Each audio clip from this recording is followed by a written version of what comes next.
I should have known she was planning to destroy me the moment she smiled when I suggested the vacation. That smile, Christ, I can still see it now, sitting here in what used to be our kitchen 6 months later. It wasn't the warm, genuine expression I'd fallen in love with 15 years ago. This was different, calculated, like she'd been waiting for me to hand her exactly what she needed. But I'm getting ahead of myself. The real moment I should have known my marriage was over wasn't when I caught Jenna in that hotel room with Marcus Webb's hands all over her. It was 3 weeks earlier, when she stopped looking me in the eye during dinner. We were eating the chicken parmesan I'd made, one of the few dishes I could manage after 12-hour shifts at the construction site. I was telling her about the problems we'd had with the foundation pour that day, how the concrete truck broke down and cost us half a day's work. Normal conversation, the kind of thing married couples share. She nodded in all the right places, made appropriate sounds of sympathy, even asked a follow-up question about whether we'd meet our deadline. But her eyes never left her plate. When I really thought about it later, she hadn't made eye contact with me in weeks. That's when the paranoia started creeping in, though I didn't recognize it at the time. Her phone was always face down now. She'd started this new fitness routine, buying clothes I'd never seen before. Not the practical stuff she usually wore, but things with lace and colors that made her skin glow. When I'd reach for her shoulder while she was doing dishes, she'd flinch like my calloused hands might leave marks on her silk blouse. "We should take a vacation," I said one evening in late March, the words tumbling out before I'd really thought them through. "Just the two of us. Get away from everything." That's when she gave me that smile. "Oh, David," she said, and for a split second, her eyes met mine with something that looked like pity. "That sounds wonderful." I should have paid attention to the pause, should have noticed how quickly she recovered, how her voice got that bright, artificial quality it took on when she was performing for her mother's church friends. "Where were you thinking?" she asked, already pulling out her phone. "That place up in Grand Lake, the resort with the cabin rentals." I'd been researching it for weeks, looking at pictures of couples holding hands by the water, imagining Jenna and me walking those trails like we used to when we were dating. "I've been working doubles for 2 months. We can afford it." "Perfect," she said, typing rapidly. Then she looked up, and I swear I saw calculation flash across her features before the performance resumed. "You know what? We should ask Lily to come with us." My stomach dropped. "Your sister? On our romantic getaway?" "Just for support. You know how I get anxious in new places." She was already texting, probably to Lily herself. "Besides, she's been so depressed since her separation. It would be good for her." Lily had been separated from her husband Rob for 6 months, though she seemed to spend more time out at bars than mourning her marriage. But Jenna had always been protective of her younger sister, and I'd learned to pick my battles. "Sure," I said, "if it'll make you happy." She beamed at me then, a real smile this time, or at least a better imitation of one. "You're the best husband in the world, David." 3 days later, I was packing for what I thought would be a chance to save my marriage. That's when I found the lingerie in her suitcase. Black lace, expensive, tags still on. I'd never seen her wear anything like it. In 15 years of marriage, Jenna's idea of sexy sleepwear was one of my old construction t-shirts. But here was evidence of a whole different person, someone who bought silk and lace and knew exactly how good she looked in it. Someone who just wasn't buying it for me. I stood there in our bedroom, holding that scrap of fabric, and felt the first real crack in the foundation of everything I thought I knew about my life. The drive to Grand Lake should have been peaceful. Spring in Colorado meant clear mountain air and valleys full of wildflowers, the kind of scenery that makes you remember why you chose to build a life here instead of chasing big city dreams. Instead, I spent 3 hours watching my wife and sister-in-law exchange glances in the rearview mirror. They thought they were being subtle, little looks when they thought I was focused on the road. Lily would catch Jenna's eye and raise an eyebrow, or Jenna would give her sister a tiny shake of the head. It was like watching two people communicate in a language I didn't speak, making plans I wasn't invited to understand. "Beautiful country up here," I said, trying to fill the silence that had settled over the car like fog. Jenna murmured, her attention on her phone. Always that damn phone now. Her thumbs moved constantly across the screen, and with each message, her face would brighten in a way that made my chest tight. "Remember when we used to camp up here?" I tried again. "Before we got married? You said it was the most beautiful place you'd ever seen." "Of course I remember." She didn't look up. "That was a long time ago." Lily shifted in the back seat. "Jenna tells me you've been working a lot of overtime lately." It wasn't a question, but it felt like one anyway, like I was being interviewed for something. "Construction season's busy. Good money while it lasts." "Must be hard on the marriage, though. All those long hours." I caught her eyes in the mirror.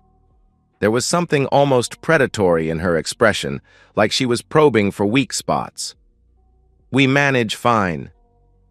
"I'm sure you do." She smiled, but it didn't reach her eyes. "Jenna's lucky to have such a dedicated husband." The way she said dedicated made it sound like a character flaw. The Lakeside Pine Resort was exactly what the website had promised. Rustic cabins scattered around a pristine mountain lake with a main lodge that served decent food and strong drinks. Our cabin had 2 bedrooms, a stone fireplace, and a view of the water that should have been romantic. Jenna claimed exhaustion after dinner and went to bed before 9, leaving Lily and me at the lodge bar. This hadn't been part of my plan for reconnecting with my wife, but Lily seemed determined to keep me company.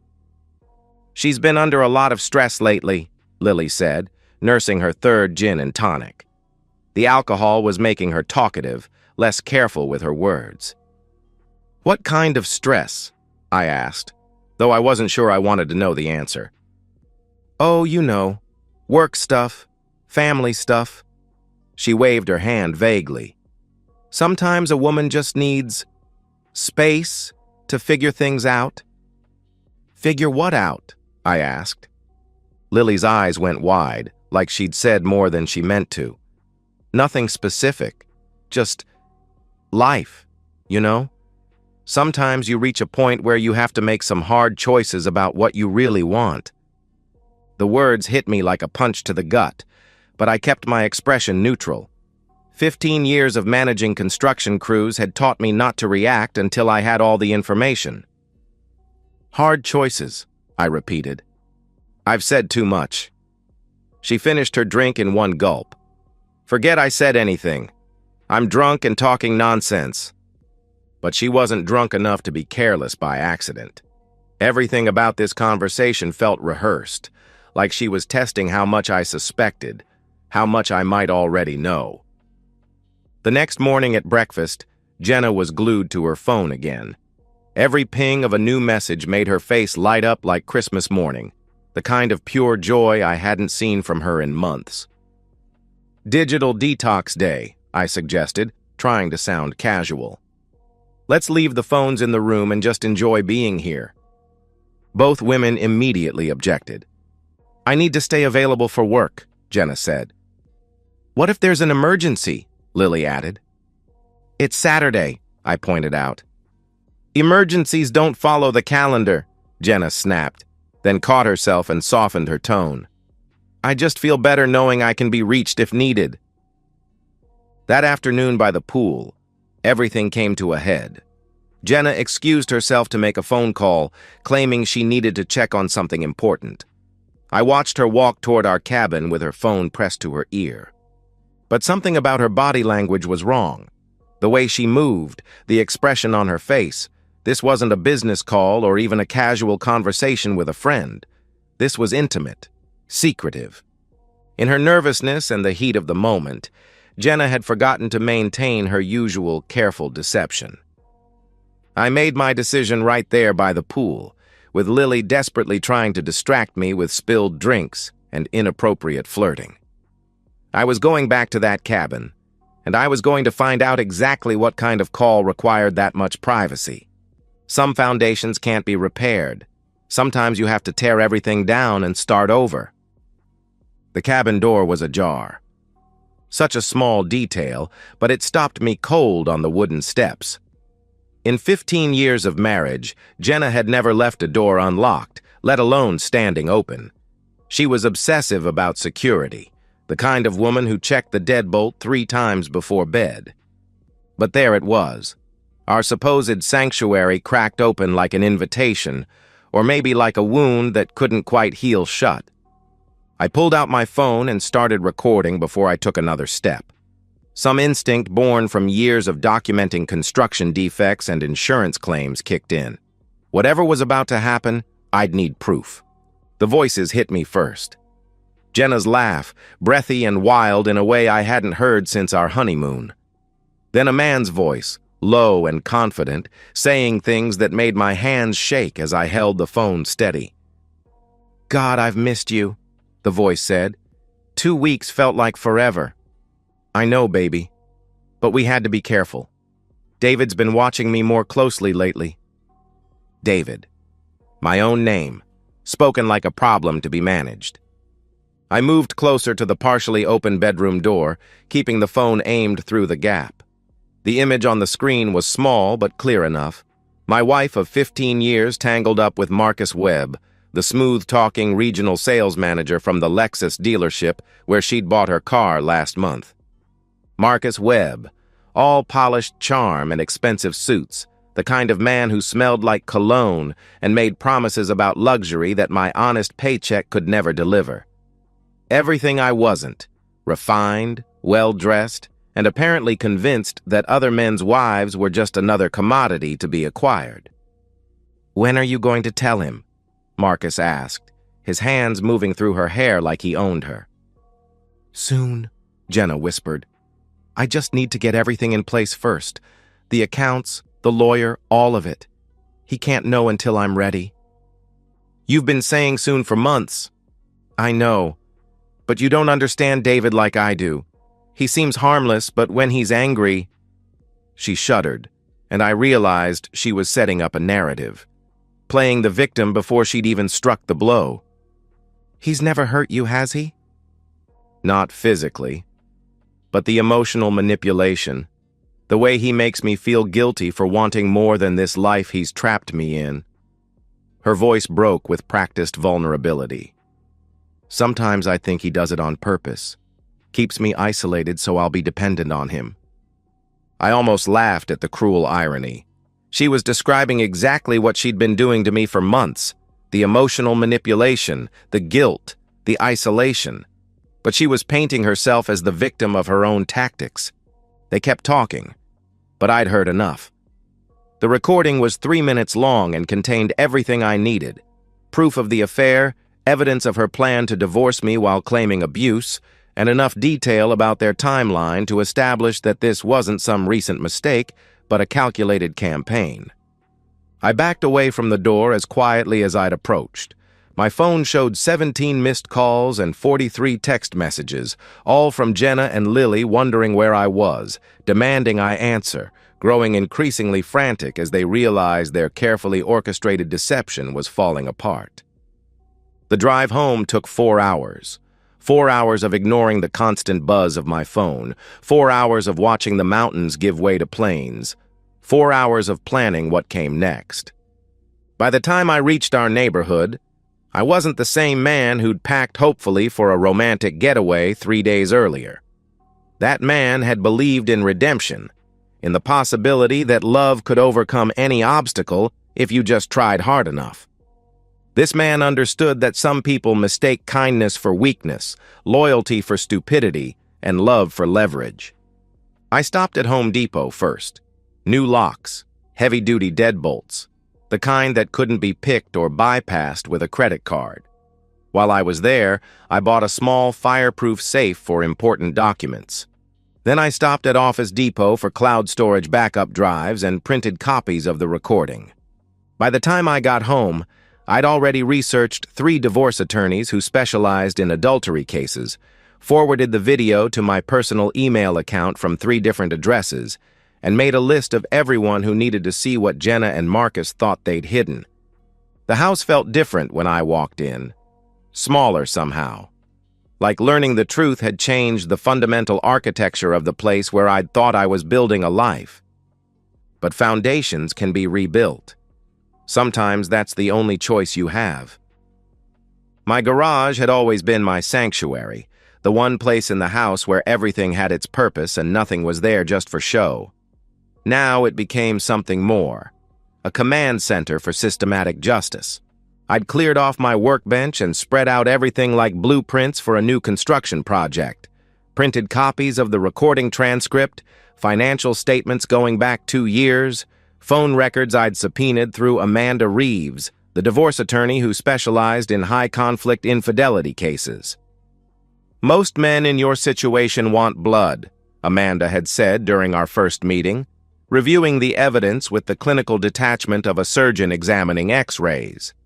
"They want to scream, break things, make dramatic gestures that feel good in the moment but hurt them in court." "I'm not most men," I'd replied.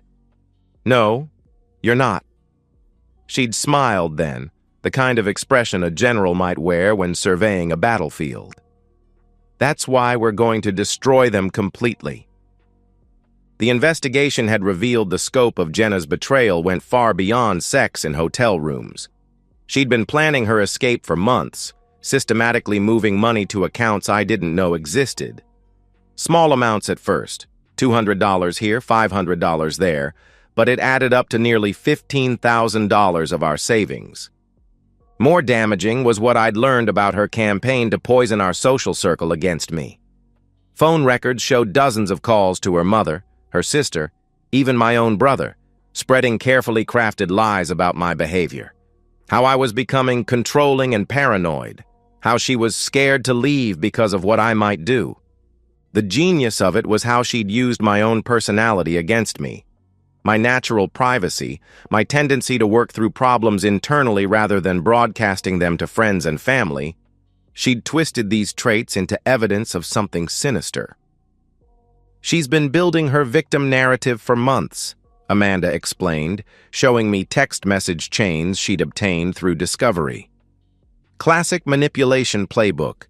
Isolate the target, control the narrative, then claim self-defense when you strike." Except Jenna had made one critical mistake. She'd chosen the wrong target. Tony Rodriguez, my crew chief, stopped by on a Thursday evening while I was working late in the garage. We'd been friends for 8 years, ever since he'd started working for my company, and he was one of the few people who knew the real story. "You doing okay, boss?" he asked, studying the organized chaos of papers and files covering every surface. "Better than okay," I said, showing him the latest discovery. "Turns out Marcus Webb isn't just an adulterer, he's a criminal." The background check Amanda had run revealed Marcus's pattern of financial fraud. He'd been using fake identities to avoid creditors, running up debt on credit cards issued to names that barely existed, then disappearing when the bills came due. His expensive lifestyle was built entirely on other people's money. "This guy's got warrants in 2 states, I told Tony. Fraud, identity theft, check kiting, and Jenna thinks he's going to take care of her once she leaves me." Tony whistled low. "Man's got bigger problems than your wife." "Had bigger problems," I corrected. "I solved them for him this morning." I'd made a series of phone calls that afternoon, to the fraud departments at 3 major banks, to the district attorney's office in Jefferson County, to Marcus's employer with copies of the evidence Amanda had compiled. By the time Marcus Webb tried to clock in for work the next morning, he'd discover that his carefully constructed house of cards had collapsed overnight. "What about Jenna?" Tony asked. I smiled and pulled out the final piece of my plan. Divorce papers that would strip her of everything she thought she'd cleverly hidden away, backed by evidence so comprehensive that no judge in Colorado would grant her a single concession. "She wanted a new life so badly," I said. "I'm going to give her exactly what she asked for." They returned on Sunday evening like conquering heroes. Jenna and Lily laughing as they climbed out of Lily's car with their overnight bags, and the glow of women who thought they'd pulled off the perfect crime. The laughter died when they realized their key wouldn't work. I watched through the front window as Jenna tried the lock 3 times, then pulled out her phone to call me. I let it ring while she and Lily exchanged panicked glances on my doorstep. When she tried again, I answered on the first ring. "Having trouble getting in?" I asked. "David, what's wrong with the lock?" "Did something happen to the house?" "Nothing happened to the house. I changed the locks," I replied. Silence. Then, "Why would you do that?" "Open your text messages," I replied. I'd sent her a single screenshot 30 minutes ago, a frame from the video showing her and Marcus in a position that left no room for interpretation. Not the whole recording, just enough to let her know exactly what kind of conversation we were about to have. "David, I can explain," she stammered. "No need. I'll be right out," I replied. I'd spent the morning preparing for this moment, arranging the living room like a courtroom. The divorce papers were stacked neatly on the coffee table beside printed copies of financial records, bank statements, and phone logs. Everything she'd thought was hidden, laid out like evidence in a murder trial. When I opened the door, Jenna's face was white as construction paper. Lily stood behind her, no longer the confident accomplice who'd spent months helping orchestrate my humiliation. "Let's talk inside," I said, stepping aside to let them enter. Jenna moved like she was walking to her execution, which in a way, she was. Everything about her body language screamed guilt. The way she wouldn't meet my eyes, how her hands shook as she set down her purse, the careful distance she maintained from the coffee table where the evidence waited. "David, before you say anything—" "Sit down," I demanded. My voice carried the authority I used with construction crews when safety was on the line.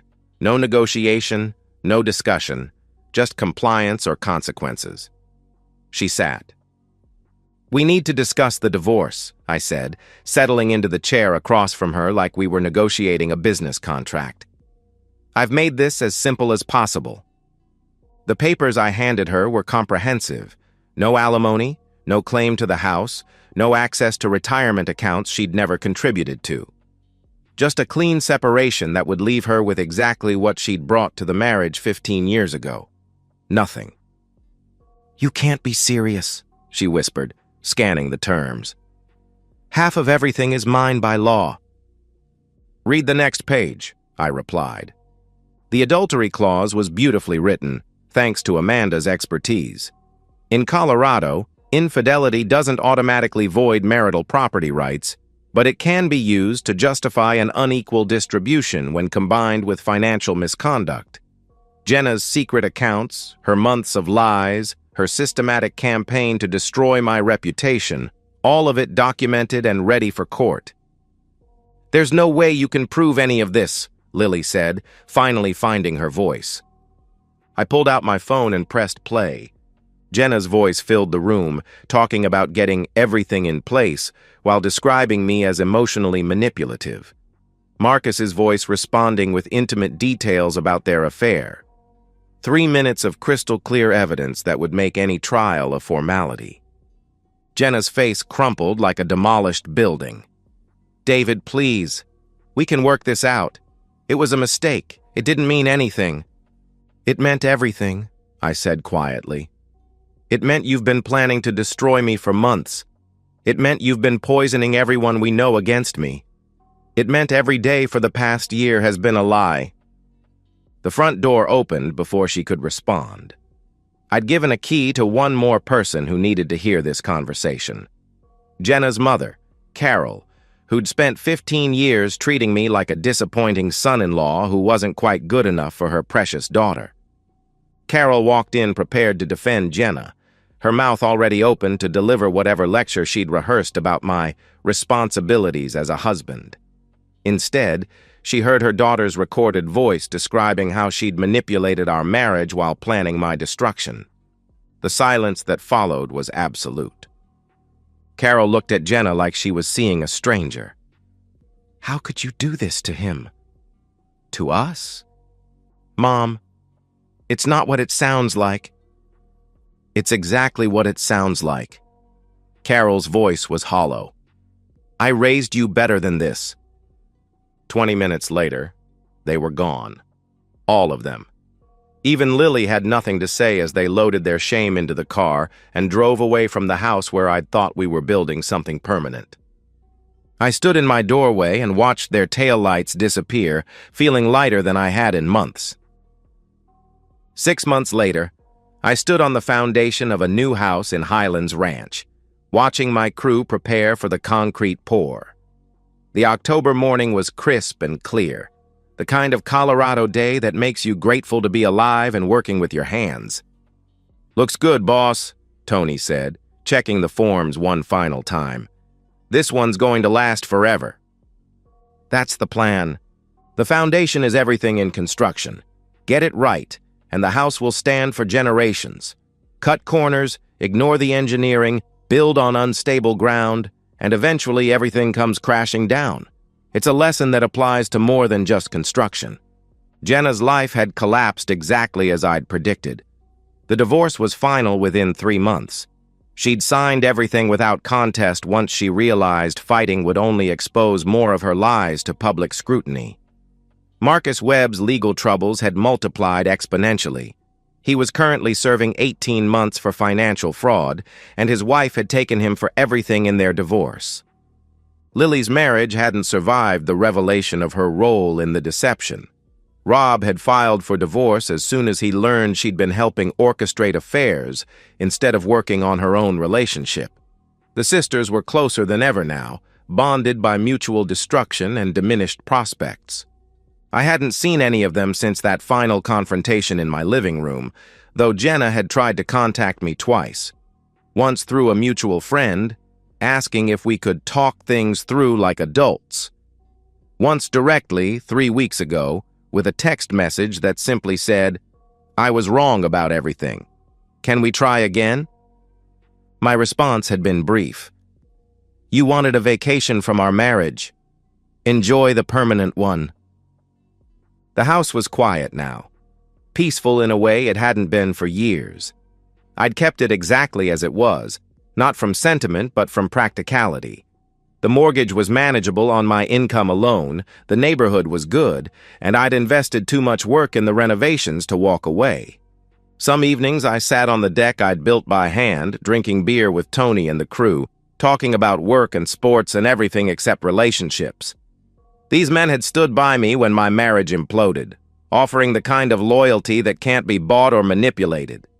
I built my life on solid foundations. She built hers on lies. Guess which one survived the earthquake? And so, we've reached the end of today's story. Was it what you expected, or did it take a twist you didn't see coming? I'm curious to hear your thoughts. Share them in the comments below, and let's get a conversation going. If this story kept you hooked, make sure to hit that like button. And if you're new here or just haven't subscribed yet, now's the perfect time to join our community. I bring you fresh, captivating stories every day, so click that subscribe button and turn on notifications so you never miss out. Thanks for watching, and I'll see you in the next one.